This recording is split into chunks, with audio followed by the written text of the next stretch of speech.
يا حامد بحق محمد يا آلي بحق. Taha goes through the ritual of putting on his traditional Shia cleric's outfit before going to pray at the local mosque. Like many other mullahs back in Iran, they rule the country and advise people on spiritual matters. These clerics are highly respected, but also feared for the power they wield.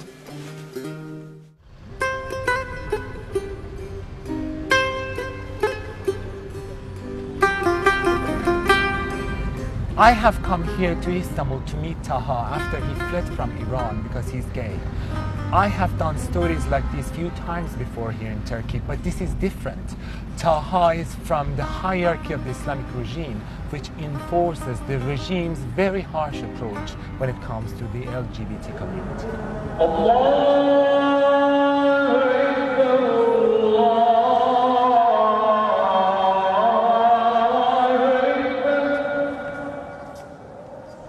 Taha came from a very religious family. His father was a famous local cleric.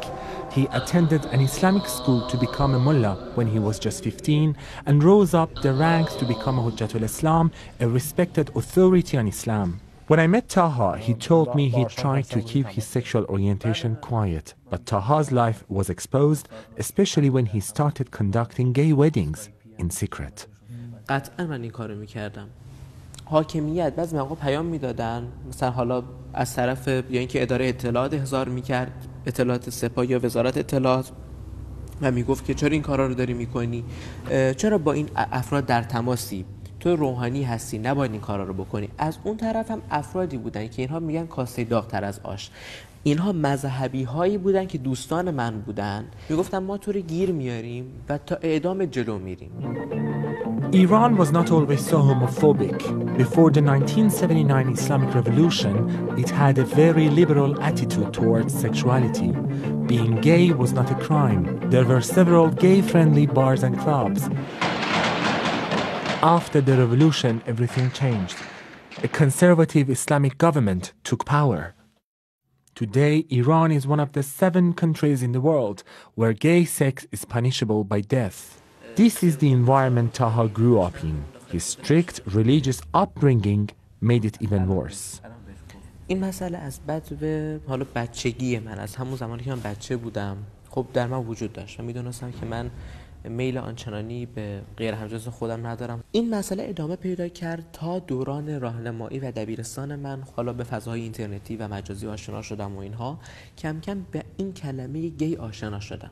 اون لحظه خیلی ترسیدم، یعنی شاید تو 1-2 روز ساعت گریه میکردم.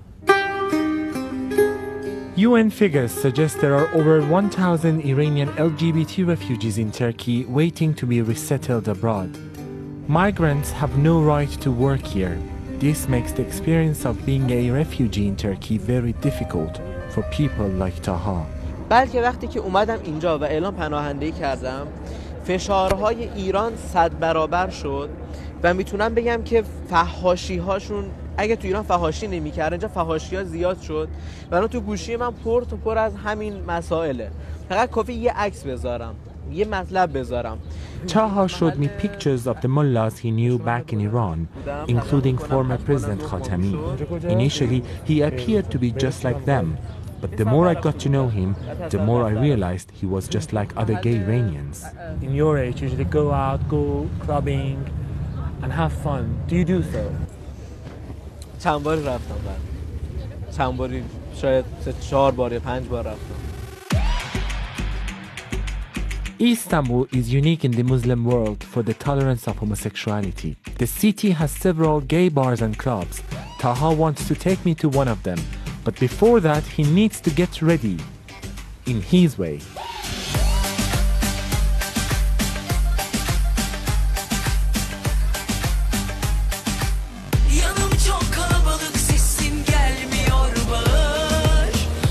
Taha brings me to a spot on Istiklal Street, famous for its gay scene.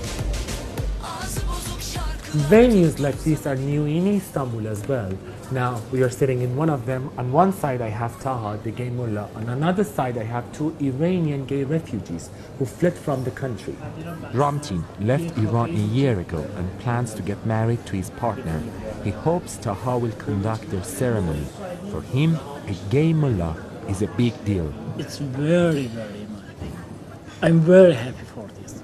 چون ما تا قبل از این همیشه آخوندها رو به عنوان کسی میشناسیم که قرار ما رو مجازات بکنن، قرار ما رو پای چوبه دار دعا برامون بخونن.